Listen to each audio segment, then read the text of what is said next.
Hello, and welcome to the Field Museum in Chicago. I'm Sibel Kusimba. I'm an anthropologist here at the museum, and I'm standing inside the Dead Sea Scrolls exhibit. I'd like to introduce to you Dr. Jim Phillips, who is the curator and content specialist for our exhibit. He is also an adjunct curator here at the museum and a professor of anthropology at the University of Illinois. Thank you, Sibel. Hi, Jim. How are you? Fine, thanks. I'd also like to thank our sponsors for this show. Thank you for making the show and the exhibit possible.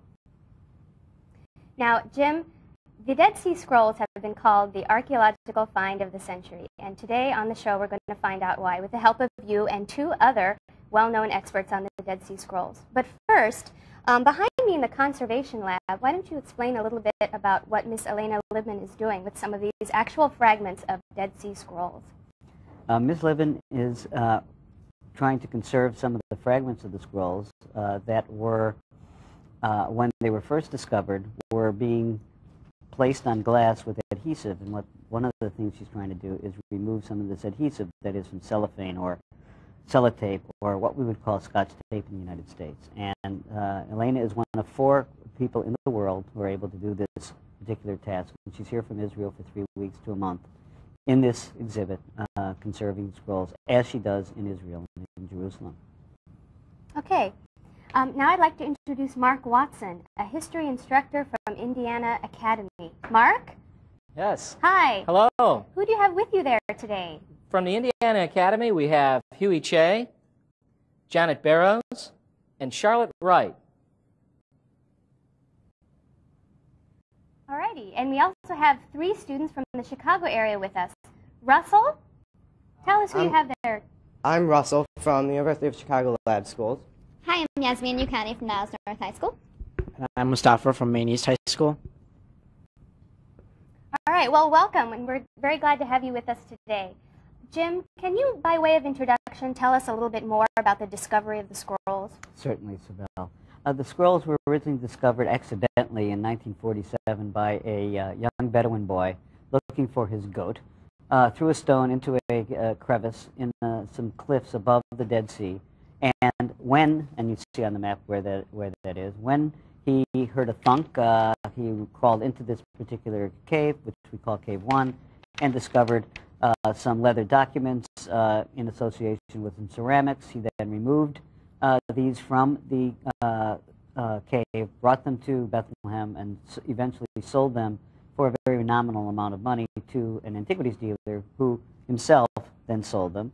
The caves are above this place that you see now, which is called Qumran, an archaeological site excavated between 1951 and 1956 by the École Biblique, or the French School in Jerusalem. The team headed by the director, a Dominican priest named Père Roland Deveau. So for 4 or 5 years, there were excavations, and at the same time, scrolls were being discovered regularly by the Bedouin, who were searching the cliffs above, as were the archaeologists searching the cliffs above. This is the site of Qumran. These are the 2 Bedouin boys, old men by this time, but Muhammad Adib and Juma, who originally found the scrolls. And this is one of the people who had purchased them, Mar Athanasius Samuel from the Syrian Orthodox Church, who eventually sold this scroll, the Isaiah scroll, to a man named Yigal Yadin, who is the head of the Institute of Archaeology at the Hebrew University. And they now reside at the Dome in Jerusalem, at the at the Shrine of the Book. This is the table where, in the Rockefeller Museum, where the scrolls were being studied. This is the Shrine of the Book, and what you see sticking up there is directly a scroll jar, an emulation of the scroll jar. That's really interesting. Now, I noticed on the video that it said that the scrolls were 2,000 years old. Now, how do people know that they're 2,000 years old? That's a good question, Sibel.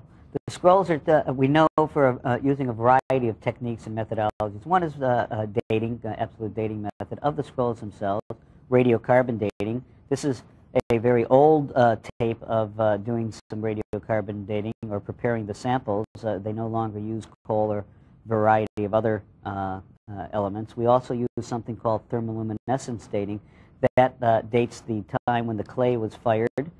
We use paleoepigraphy, that is using looking at the changes in handwriting, and of course the ceramics. And the ceramics at the site tell us that that is Roman period. And in addition to that, we have direct textual references to this site and to the people living at the site. All right. Now, before the show, you were telling me a little bit about DNA work with the scrolls. Can you explain a little bit about how that's been done? Sure. There is a young man, biochemist at Brigham Young University named Scott Woodward, who is doing a series of studies trying to identify the nature and species of the animals upon which the scrolls, upon which the scrolls were written. And he's identified so far sheep, goat, gazelle, and cattle. And what he's doing in this little vignette we see here is trying to determine the species of the scrolls themselves. And he has actually identified sheep families from different caves in terms of the scrolls.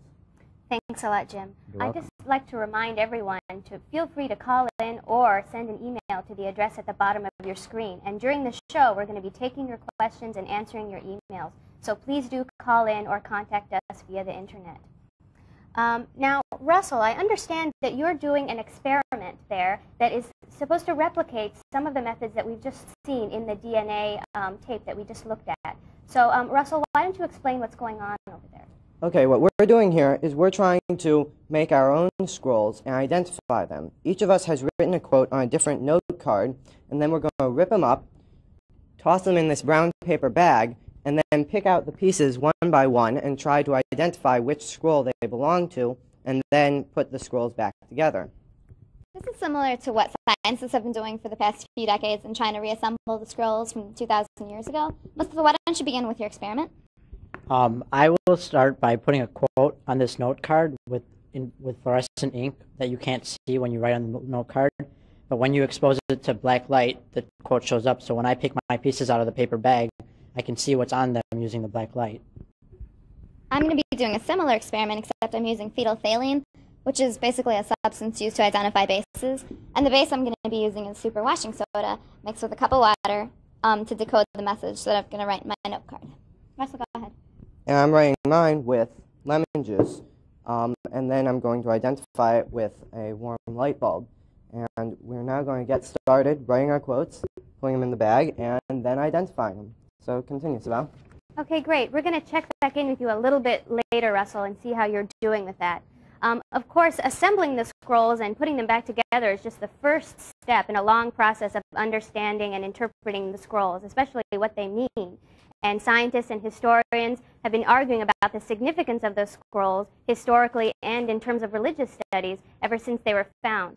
I'd like to show you a quote from one of the Dead Sea Scrolls and read it to you. And then I'm going to ask you some questions about it, and hopefully you'll be able to call in or send us an email with your answers. And at the end of the show, we'll try to read up some of your answers about the quote. Now, here's the quote, which is from the Community Rule Scroll. Those born of truth spring from a fountain of light, but those born of falsehood spring from a source of darkness. All the children of righteousness are ruled by the Prince of Light and walk in the ways of light. But all children of falsehood are ruled by the angel of darkness and walk in the ways of darkness. Alrighty, so what do you think the scroll fragment means? Who do you think the angel of darkness and Prince of Light are? Call us or send us an email. Now I'd like to throw it back to Jim, who's going to tell us more about the archaeology of the scrolls. Jim? Thank you, Sibel. As I mentioned earlier, the scrolls were discovered in a series of caves above the Dead Sea, the northwestern shore of the Dead Sea. There are two different kinds of caves, actually. One are natural fissures, and that's Cave 1, where the largest scrolls were found, those residing in the Shrine of the Book in Jerusalem. And a number of other caves, which are man-made caves, cut into the soft deposits that we find where the site of Qumran is located. Cave 1, you see there, this is the Cave 4. Cave 4 is a very interesting cave. It contains probably a third of all of the fragments, 25,000 or so fragments representing 550 of the text. And Cave 4 was carved into this soft previous lake deposits, and the site of Qumran itself is also located approximately 150 or 200 meters or so away. This is one of the entrances to Cave 4. You'll notice at the top there's a hole. I mean, that hole was all filled in, which is why the archaeologists and many other people had not discovered these scrolls until approximately 1952. This is looking out on the inside of Cave 4. And Cave 4 was perhaps a depository, a library, a storage area for a number of the scrolls, which is why we find so many fragments. We also have a series of documents found in a variety of other caves and archaeological remains found at the site of Qumran, excavated by DeVoe, and within the caves themselves. And when we get to the next speaker in this program, you will hear some very interesting information about who lived at Qumran and why Qumran was built the way it is. But for the time being, let me just give you a little introduction to it. The site of Qumran is a series of buildings, generally one building, which was specifically oriented towards the north-south with a lot of water systems in it, both in terms of cisterns and in terms of what we call mikvahot, or ritual baths. It has actually, for the size of the site, approximately 5,000 square meters, more mikvahot, or ritual baths, than one would imagine should be generally found in a smaller site like this. The questions we have to ask is, who wrote the scrolls? Why were they found at Qumran? Why were they found at Qumran? And why and what they actually tell us about religion, about Judaism, and perhaps even about the origins of Christianity. You will be seeing on the screen in a moment or so some of the scroll fragments. The exhibit at the Field Museum contains a number of different fragments. This is not one of them, of course, but you'll notice it's very dark. That is, the leather is dark, the ink is dark, and it's all kind of scrappy looking in some ways. And one of the reasons is that these things deteriorated in the caves themselves, but also, not perhaps this particular scrap or fragment, the Bedouin themselves, when they found them, had cut some of them up or ripped some of them up so they could sell them for a better price. This is one of the scrolls. You notice the writing. This is Hebrew writing. The scrolls are written in Hebrew and in Aramaic and some in Greek. And it's beautifully written, as a matter of fact. In this particular instance, in what we call the Jewish script, that is the script of Hebrew used in the 1st and 2nd centuries BC, BCE, and the first century CE, or the Common Era. Please, Abby, let me hear your voice. All I hear is buzz. We've lost Abby. Okay, we can go on then. These scrolls contain a number of different kinds of books, some of them the oldest renditions of the Hebrew Bible, the books in the Hebrew Bible. Another group of scrolls contains what we call the Apocrypha, or those books which are not canonized in the Hebrew Bible but are found in the Catholic Bible, such as the Book of Maccabees. And another group of texts are what one might call sectarian texts, dealing with the rules of the community, or communities, telling one how one enters the community, how one lives one's life in the community, what happens in terms of sanctions if one is not obeying the rules of the community, etc. One of the most important elements in the scrolls is a group of scrolls which we call the apocalyptic scrolls, that is, those scrolls that deal with the ends of days. And now I'd like to send us off to one of the most famous and best archaeologists working on the site of Qumran and in the Greco-Roman Palestine, Dr. Jody Magnus of Tufts University. Jody? Thank you, Jim. I'd like to talk a little bit about the archaeology of Qumran, but before we start, I'd first like to go to Mark Watson and his students from the Indiana Academy who are working on thought, action, and belief in connection with the Dead Sea Scrolls. Mark? Thank you, Jody. Our Academy students have concentrated their studies on the culture and history of this community. They have been using a time-honored aphorism of history: no document, no proof, no history. In this way, these students have been very busy doing some of the work of the historian. Since we define culture as the way a group thinks, acts, and believes, our students have each selected a specific text from the community scroll to analyze and interpret using this thought, action, and belief context. You may hear us refer to this as the tab context. First, Huey, which of the tab contexts did you employ? I will be examining the thought aspect of the Asian culture. And Janet? I will be taking a closer look at the action concept of culture. All right. And Charlotte? And I will be looking at the belief concept from the election text. Okay. Well, thank you very much, and we'll go back to you, Jody. Thank you, Mark. Before we actually turn to the archaeology of Qumran, I'd like to ask our students here a question, and that is, when we read the Dead Sea Scrolls, what do we learn about the community that we would expect to find reflected in the archaeological remains at Qumran? And I'd like to ask each of you, starting with Yasmin. Well, basically through the scrolls, you can see that the tribe that lived there was a communal tribe.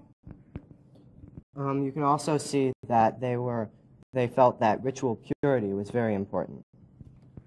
And you could tell that most of the members were adult celibate men. That's right, thank you. So we would expect to find a settlement that reflects a communal lifestyle, a concern with ritual purity, and that reflects a community consisting mostly or entirely of adult celibate men. Now, many scholars identify this group with a people or with a sect called the Essenes, who are described in ancient sources from the 1st century BCE and 1st century CE. I have here two passages from two of our sources, Pliny the Elder, who was a Roman historian, the same Pliny who was killed when Mount Vesuvius erupted in 79 CE, and Flavius Josephus, a Jewish historian of the 1st century CE. And I've asked our students to read the highlighted passages, which correspond with the same characteristics they just described. And so I'd like to ask Russell first to read his passage from Pliny. All right, I have Pliny the Elder, and Pliny says, "On the west side of the Dead Sea, but out of range of the noxious exhalations of the coast, is the solitary tribe of the Essenes, which is remarkable beyond all the other tribes in the whole world, as it has no women and has renounced all sexual desire, has no money, and has only palm trees for company." And thank you, Russell. And I'd like to ask Yasmin to read highlighted passages from Josephus. The passage from Josephus begins, "For there are three philosophical sects among the Jews, the followers of the first sect, of whom are the Pharisees, of the second of the Sadducees, and the third sect, who pretends to be a severe discipline, are called the Essenes. These Essenes reject pleasures as an evil, but esteem continence and the conquest over our passions to be virtue. They neglect wedlock, but choose out other persons' children. For it is law among them that those who come to them must let what they become into the whole order, insomuch that among them all there is no appearance of poverty or excess of riches, but everyone's possessions are intermingled with every other's possessions. And as for the piety towards God, it is very extraordinary. After which they assemble themselves together again into one place, and when they have clothed themselves in white veils, they then bathe their bodies in cold water. But now, if anyone hath a mind to come over to their sect, he is not immediately admitted, but he is prescribed the same method of living which they use for a year while he continues excluded. And before he is allowed to touch their common food, he is obliged to take tremendous oaths." Thank you. So we learn from these sources that this was, again, a communal group that had a period of initiation into it, that it consisted mostly or entirely of adult celibate men, and that they were very concerned with ritual purity. Now, before we turn to see how this is reflected in the archaeological remains at Qumran, I'd like you to define for me, or ask you to help me define, the difference between archaeology and history. That is, what does it mean when we look at the archaeology of Qumran? So perhaps Mustafa can answer this for me. Sure. Archaeology is more like looking at the artifacts involved with Qumran, and history is looking at the documents, like the Dead Sea Scrolls that we found, and interpreting them to figure out what they were doing way back then. Exactly. Thank you. So, in other words, with archaeology, we learn about the past through studying the material remains of human culture, as opposed to learning about the past through written documents. And what's so remarkable about Qumran is that we have both documents and archaeology, and we can use them together to complement each other and give us a very full picture of this particular group. So let's now turn to look at the archaeology of the site. I'd like to see an overview, an aerial view of the site of Qumran, if we could. And here you see an aerial view. And there are several things that are striking about the site of Qumran that, again, correspond with what we've heard about so far. It's a fairly small, compact site. It's very plain. There is no elaborate interior decoration, no wall paintings, no mosaic floors, which, again, corresponds with what Yasmin was reading for us. there are no private dwellings. That is, there are no private houses inside the settlement. Instead, all of the rooms were used for communal purposes, either communal dining rooms and workshops. The people apparently lived mostly in huts and tents and caves around the outside of the site and used the settlement really for communal purposes. Could we see the plan of the site? There we go. Now, you see the layout of the site here, and on the north, in the middle of the north side, is a fortified watchtower that was 2 stories high. And then if we could close up in on that, we can look at some of the other rooms. Just to the south of that, you may be able to make out a room labeled scriptorium, which was a room used for writing, and I'll show you in a minute an inkwell that came from that room. Some of the Dead Sea Scrolls may actually have been written in the scriptorium. At the southern, if we could keep that up on the slide, on the TV, I'd like to continue to point out, thank you, the rooms. To the south of that is at the southern end of the site, you can see a large assembly hall, which was also used as a communal dining room. And I'll show you in a minute stacks of dishes that were found next to that dining room. There are also many pools running through the site, and we know that many of those pools were used as Jewish ritual baths for the same kind of ritual immersion for purity that we just talked about. And to the east of the site and off of the plan is a large cemetery, and in the main part of the cemetery, all of the burials were adult men, which again corresponds with what we read about in the scrolls and our sources. Now, I'd like to show you some of the finds and the rooms at the site. If we could now see the inkwell from the scriptorium. There you go. This is an inkwell that was found together with tables and benches in that room labeled the scriptorium that suggests, again, some sort of writing activity took place there. And if we could see the slide, the view of the assembly hall and dining room. There we go. This is the largest room at the site, and because it is the largest room, the excavator of the site, Roland Deveau, identified it as a communal assembly hall and a dining room because in the room immediately adjacent to it, could we see the view of the dishes there? He found stacks of over 1,000 dishes, and all of these dishes are the kinds of dishes that you eat off of. In other words, there's no dishes for cooking. They're dishes that are your table service, and just thousands, over 1,000 of these dishes stacked one on top of the other, which again suggests that people were eating communally.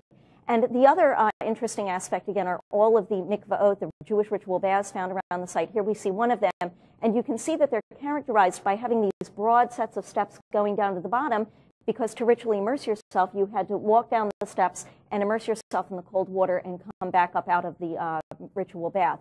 So in other words, all of the features that we read about in the scrolls and heard about from our sources are in fact represented in the archaeology of the settlement at Qumran.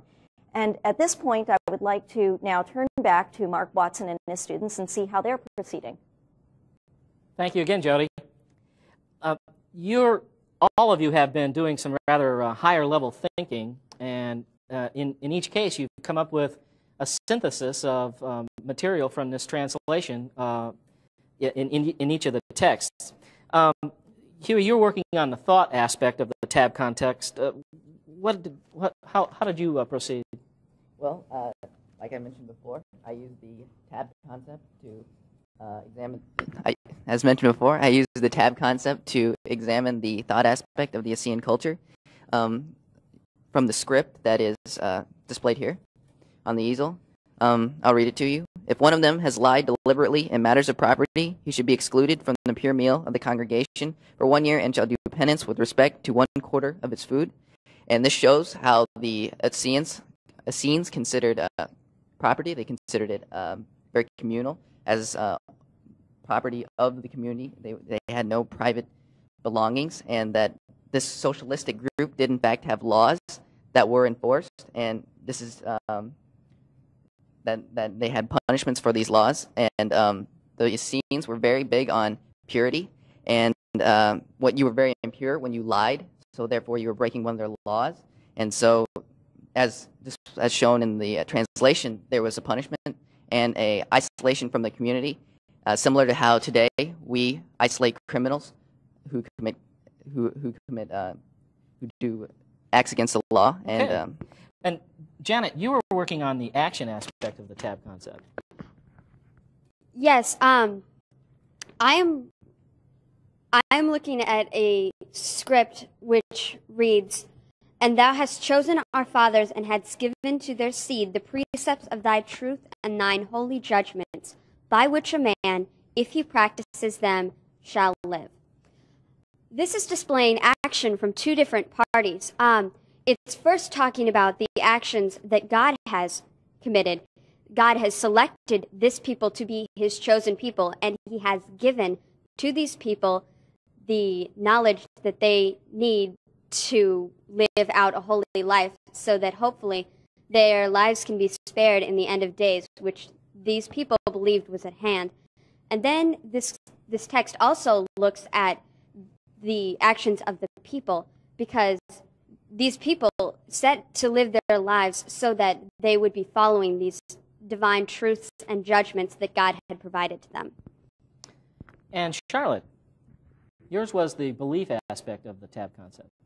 Yes, I've been working with the election text and the belief concept, and my interpretation of it has been that God put on this earth man to govern all the creatures and all the land therein, and also that idea predates Genesis, where Adam and Eve, after they were thrown out of the garden, they were made to tend the land and look over all the creatures. And also you find that you have the dualistic spirits, the spirits of righteousness and unrighteousness, where at one point in a man or woman's life, they will walk in one or two throughout their life at one point in their life or another.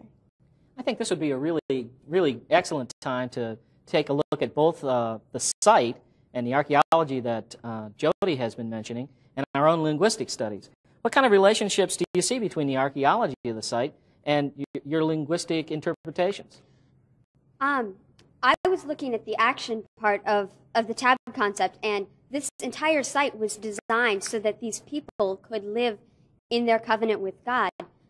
The design of the site regarding things such as measures for ritual purity and for holy meals definitely show that these people were concerned with the precepts that God had given them.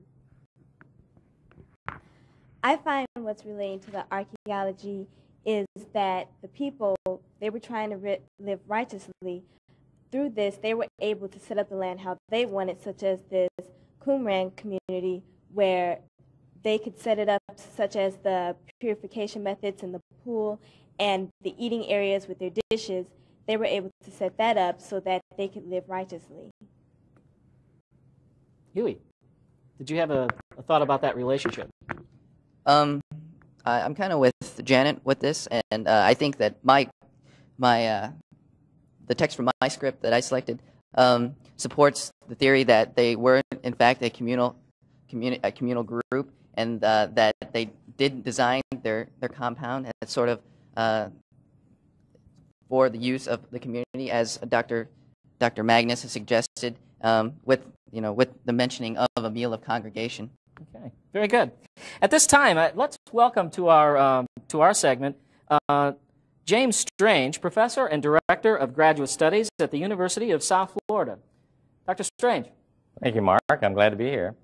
You know, one of the things we have in these central ideas are the controlling ideas for the community, whereby they get their whole self-definition, their identity, their entire way of life, and you've been talking about that very well. Remember that these are not unique to Qumran. They're also found in the Hebrew Bible, these same ideas. But what we're getting is a group that has kind of pushed them as far as they can go. So it's kind of all or nothing. You know, you're completely with us or you're not with us at all. Now, one of the ideas we haven't talked about is eschatology. Perhaps we could bring up that text on the screen, and I'll also read the text itself. The heavens and the earth will listen to his Messiah, and none therein will stray from the commandments of the holy ones. Seekers of the Lord, strengthen yourselves in his service. The eschatology, yeah, came up on the screen. Good, okay. Notice the mention of Messiah. Now, we have several texts at Qumran talk about Messiah. We even have some that seem to suggest there's two Messiahs. But the Messiah comes at the end of the age. So these people are looking to the end of the age, when one of the things that's going to happen is a great, huge war against all those who follow darkness, and they follow light. Does that sound familiar to you? Do you run into anything like this in the modern world? Any of you? I think that if you look at the biblical book of Revelations, that is an excellent example of a correlation between the Christian faith and the faith that we find at Qumran, because the Christian faith definitely takes a serious look at what happens at the end of days. Have we lived our lives in a manner that we can live with God after we die, or will that not happen for us? Yeah. And think about the extremism of Qumran. Do you ever see extreme groups today? Yeah, we've recently associated with millennium fears. We've had various cult groups who have acted in similar ways to how the Qumran people acted, sort of working toward preparation of this end of days. Yeah, okay. So looking forward to the end of time, for them was a very happy thing, but for all the other guys, and that would be for all of us, I imagine, that here today, would be on the outs. Well, think about this idea of covenant for a minute. Remember, covenant there means God says, I will be your God if you will be my people. Okay, we get that from the Bible. That's the biblical background. Now, on the other hand, for the Qumran people, covenant not only is stressed that way, but it's a long tradition in this agreement between God and the people. But covenant has a much broader meaning as well. Can any of you think about a situation where you might want to talk about covenant in a broader sense? I think the American government as a whole is an excellent example of covenant, because our Constitution requires that all of its citizens should be focused on the government. I mean, they are part of the government by living in this country, and I think that that is one excellent example of how a covenant is used in our society today. Well, that's exactly right, I think. I mean, after all, we all live by a kind of a covenant with one another. That is, we all sort of agree to be good citizens and act in good faith and so forth. You want to add something to that? I also think that on a smaller scale, you find that within each individual church and religion in this day and age, that each church has some kind of covenant with each member in which it agrees to participate in the activities to keep the church going. Okay, so the church itself lives out the idea of covenant. And so we can find it in religious context. Today, we'll also say a secular context, like the Constitution. But may I remind all of you that in the ancient world, there isn't any religious and secular. It's just all one thing. Particularly for these guys, it's all one thing. It all fits together in one. Well, Mark, I'd like to hear more from you about what this might mean. How then would we like to summarize this thought, action, belief aspect in our better understanding of not just the history of this community, but the culture of the community? Anyone like to take that one, please? Well, I think that this tab concept lets us be in the Essenes' shoes. When you think about people's thoughts and their actions and their beliefs, that's essentially the person's way of life. That's essentially how they live, how they ate, how they slept. That's all of that combined. And with this tab concept, we're able to get a little bit of interpretation of what that community might have actually been about. Janet? I think that by examining both the thoughts, the actions, and also the beliefs of a people, we can really get a sense of how these people actually lived, because that triplet, those things are very important to a culture. So I think that any time that all three of those are examined in conjunction with each other, then that will give you an excellent sense of what exactly was happening within that culture. I think by examining the culture of the people at Qumran, we can also possibly find answers to motivations for writing these scrolls and putting them in the caves, which is an important subject when dealing with such a matter. It takes such a long time. So in that case, we were actually thinking in terms of the investigative aspect of this, almost like a large detective story with professors and experts like Dr. Strange, basically doing the work of the academic detective, if you would. That's a very interesting synthetic idea. Very good. Thank you. At this point, we'll go back to Jody and hear from that group. Thank you. Joey, I was actually just wondering, looking at the plates behind you over here, I was wondering why they have so many plates in the Qumran community.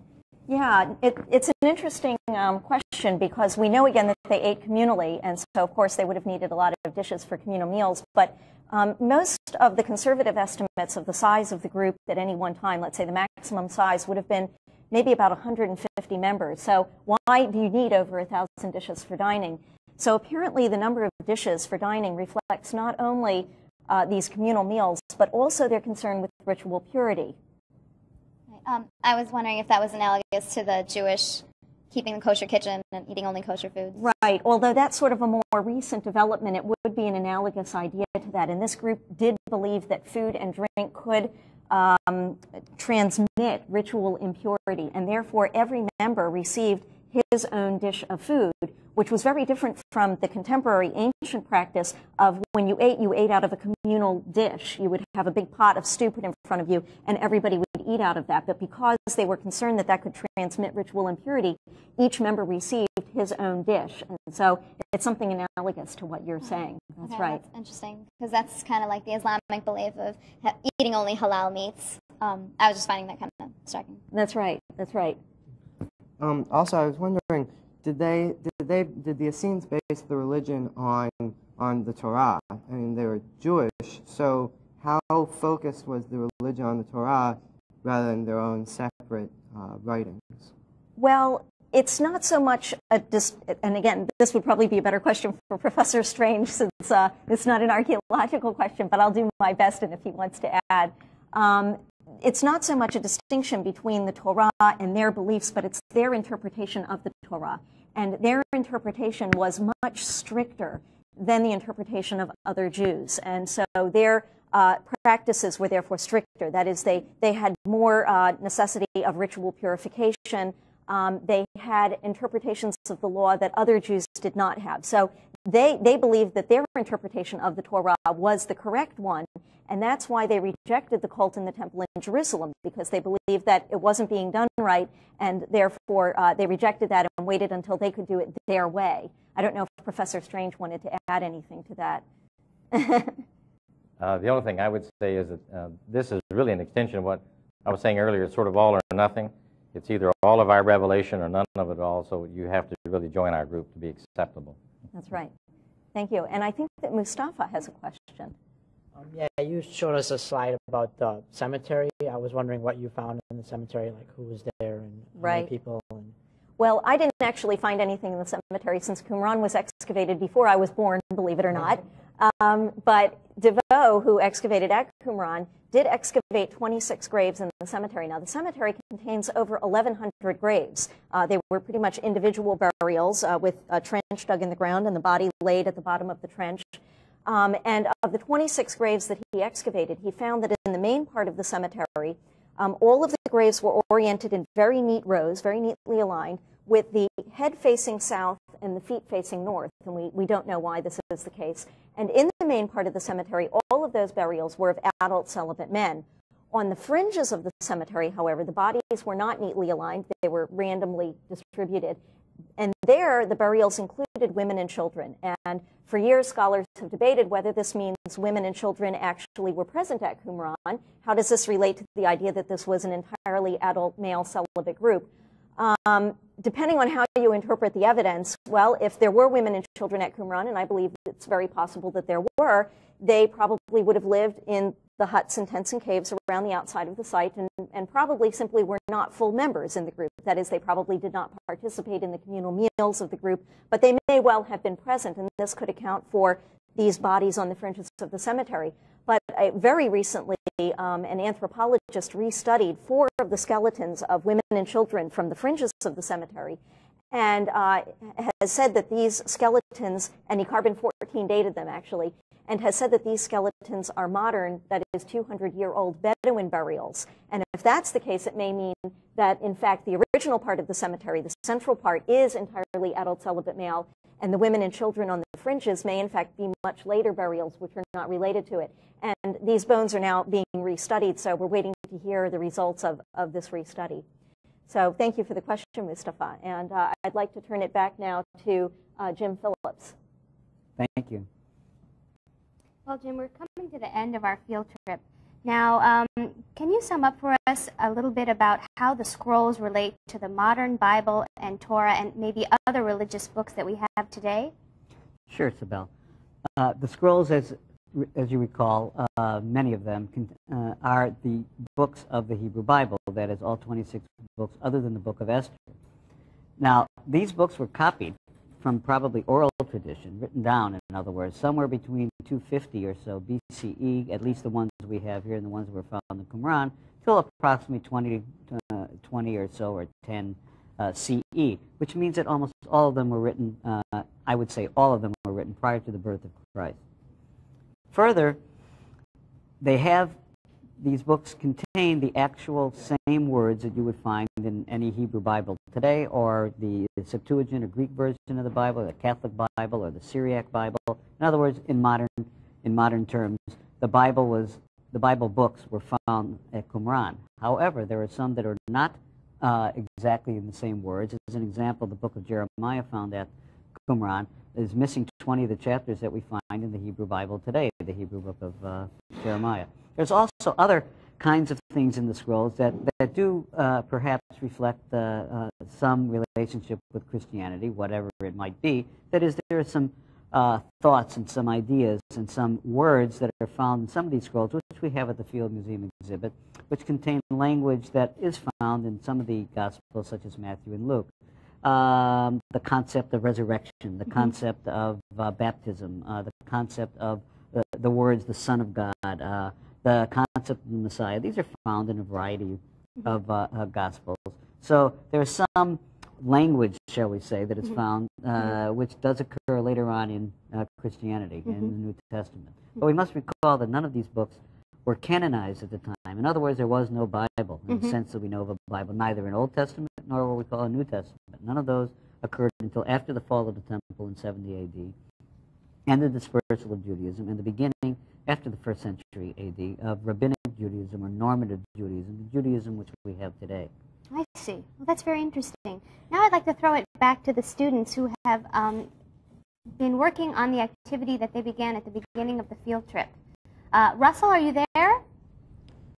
Okay, so we're back here trying to put together these scrolls, and we've made some progress. We're most of the way done, and we identified the different pieces with the light and the super washing soda and the black light, and we've separated them out and pieced them together.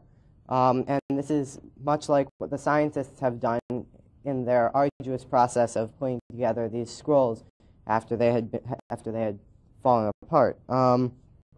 And we have put together a different person's scroll and found out their quote. So back to you, Sibel, to continue. All right. Well, thanks, Russell. Well, Jim, do you have any parting thoughts on the significance of the scrolls? Sure. The scrolls, I think, to me, and this exhibit to the city of Chicago, and I hope to the nation, because this is the only venue it will be in the United States. It goes back to Israel. Show the public that Judaism, Christianity, and Islam come from a common source. Common language, common source, Semitic languages, whether it's Aramaic, whether it's Hebrew, whether it's Arabic, all found in this little tiny area of what we call the Levant, the Jordan River Valley, this particular area which is holy to so many of our Western religions, and that these scrolls show that, truthfully, all of us are one. We come from the same source, as the Quran says. Christians and Jews are people of the book. Abraham, Isaac, Jacob, Moses, and Jesus are all prophets, and all prophets in Islam, and which is the latest of these Western. Great. I think we have a phone call for Jody now. Caller? Yeah, I'd like to know how they determined on the map that we looked at earlier what rooms were what. Oh, that's a great question. Thank you for asking. What's your name? Jill. Jill? Hi, Jill. Well, the archaeologists determine what the rooms were used for mainly on the basis of the kind of finds in the rooms. In other words, the scriptorium was identified as a scriptorium or a writing room because benches and tables were found in it together with the inkwells, and that suggests that some sort of writing activity was going on in that room.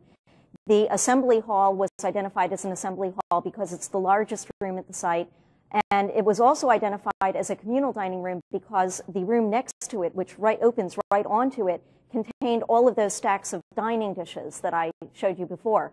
So although you can't really tell just from the layout of the rooms what they were used for, you can tell based on what was found inside of them. Does that answer your question? Yeah, thank you. Thank you, Jill.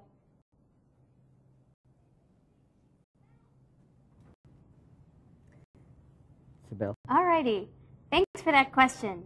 Let's go back to the quote that we looked at the beginning of the show. Jim, I think you were with me when we read this quote. Now, based on what we've heard, how do you think this quote can be interpreted? The one from the Community Rules Scroll. I have to go back to the quote, but there it is. Those born of truth spring from a fountain of light, but those born of falsehood spring from a source of darkness. All the children of righteousness are ruled by the Prince of Light and walk in the ways of the light, but all children of falsehood are ruled by the angel of darkness and walk in the ways of darkness. In terms of my interpretation, we can go back to Jim Strange's idea that it's all or nothing with these people. You are children of light if you belong to their covenant, and you are children of darkness if you do not. And therefore, these people who believed in a new covenant, a new Jerusalem, a rebuilding of the temple, a repurification of the temple, were the pure Jews, and the people who belonged to the temple cult and what we would call most of the Jews at the time are those that belong to the children of darkness.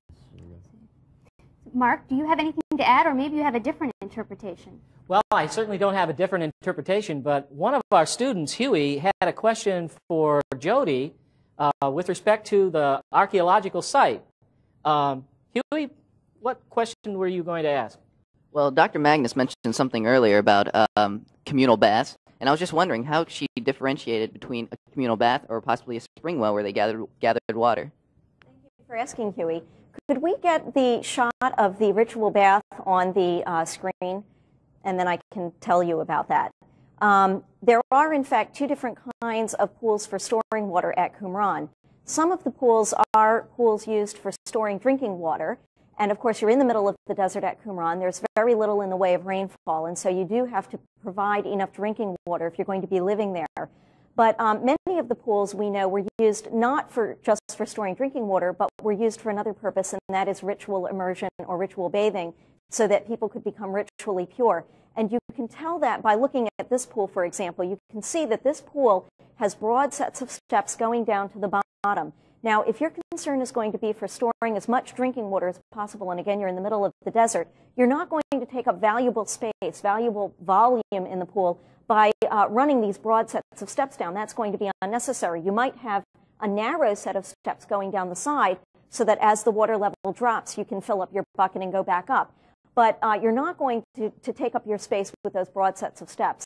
And so when you have those broad sets of steps going down, that is a pretty good indication that it is a Jewish ritual bath so that people can go in and out to ritually immerse themselves. If we could get that slide or that shot of that bath on once more, I'd like to show you one more thing. Some of the pools at Qumran that were used as ritual baths not only have those broad sets of steps going down to the bottom, but they also have partitions, and you can see the partitions here. Again, those partitions make no sense in a pool where you're storing simply drinking water. In a ritual bath, however, you sometimes find them with the idea being that the partitions separate the pure from the impure, and you would go down the steps on one side of the partition impure, immerse yourself in the water, and come back up on the other side of the partition ritually purified. So we can tell that many of the pools at Qumran were, yes, okay. Oh, great. Sorry, okay. I think we have a phone call. Hi. Hi, Amy. I have a question. Is anything else found in the cave besides the scrolls? That's a great question. There were many things found in the caves beside the scrolls. Most of the finds from the caves beside the scrolls consists of various types of pottery vessels, including the so-called scroll jars, which Jim Phillips was standing next to one earlier. these long, narrow jars. And in fact, the scrolls in Cave 1 were actually found inside jars like that. And in other caves, there were also jars like that, but also other kinds of pottery vessels like cooking pots, jars for jars for storing food, what we call storage jars. There's an example of a cooking pot you can see. Also, oil lamps were found for illuminating the interior of the caves. And in some of the caves, coins were found as well, and you see some coins here from the site of Qumran. And these finds indicate that not only did the people deposit scrolls inside the caves, there you see, for example, some pottery vessels. Not only did people deposit scrolls in the caves, but in fact, some of the caves were actually lived in. And we can tell that, therefore, by the fact that these kinds of pottery were found in the caves. There's the inkwell again. Amy, did that answer your question? Yeah. Thank you for asking. And now I'd like to go back to Jim Phillips. Thank you. What I would like to do is ask the students what you think you might have learned from this effort that we've had today. That is, reading the scrolls, looking at the exhibit, looking at the artifacts. And I'd like to call on each of you, if I might, and see what you have learned. Go ahead. Okay. I think the biggest thing that we learned from this was we became very familiar with the culture of the people who lived in Qumran, and just by looking at the artifacts that were found and the text of the scrolls that have been interpreted for us, we really got an excellent sense of exactly what these people's lives were like, how they lived, and what their system of beliefs were. Charlotte? I think what I learned the most from this about the Dead Sea Scrolls was how a community will relate to my present day as a Christian. That may actually well be a part of my history that I would have never got a chance to learn about had I not ever found out about the Dead Sea Scrolls. Huey? What I found most interesting was the scientific approach they used to study these Dead Sea Scrolls. With you saw in the video earlier, the carbon-14 dating, those types of methods. I had no idea that they really were used to study a subject such as history.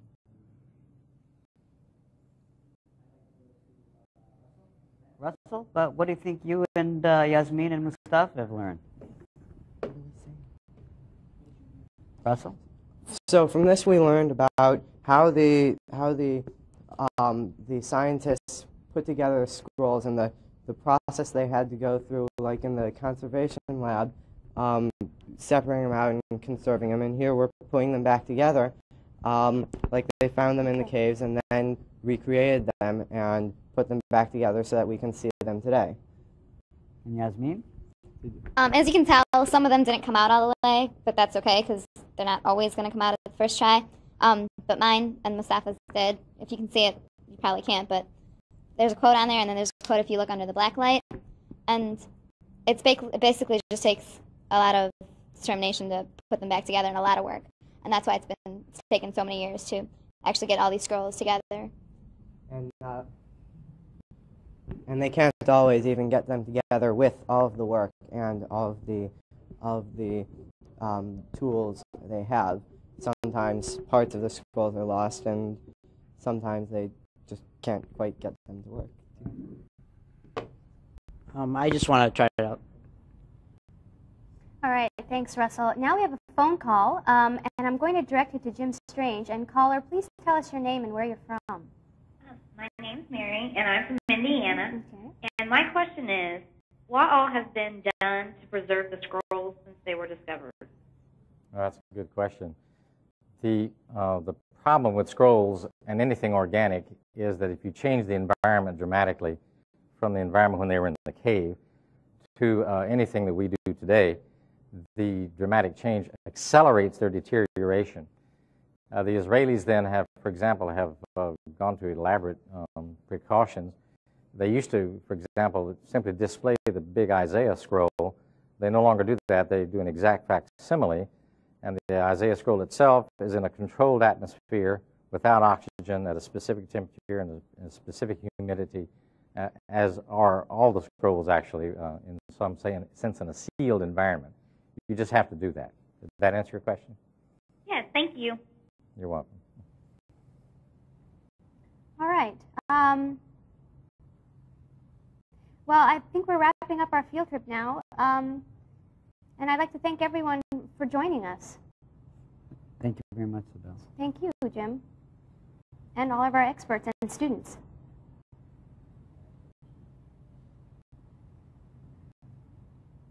Let's go back to Mustafa. The primary thing that I learned from this was how how hard it was to put the scrolls back together because they were in such small fragments and mixed together with other scrolls.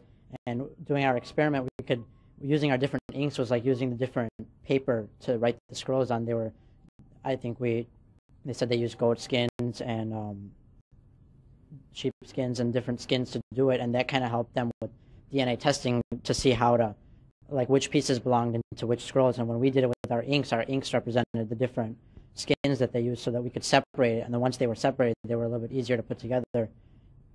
And I mean, it just kind of showed that how hard it is. They have 10,000 pieces. All we had was about 20, and it was still quite difficult to do it. Well, when we were back with Jody, I picked up on how intricate the society that lived there was, and how everyone at Qumran had all these pots and dishes and all these huge houses that they lived in, and it's just it's almost like the primary revolution to like what we are today and all the religions that there are today, like Judaism and Islam and Christianity and what it's become. I find it's very interesting to see how you have this society that's in some ways similar to ours and in some ways different, and the religion is similar to many of the religions that are practiced today. And it's amazing to see this connection between the past and the present.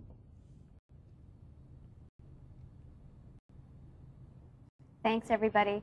I'd like to thank everyone for participating in our field trip today. Jim Phillips, Jody Magnus, Jim Strange, all of our students from Indiana and the Chicago area. I'd like to thank all of you for listening, and I'd like to thank our sponsors.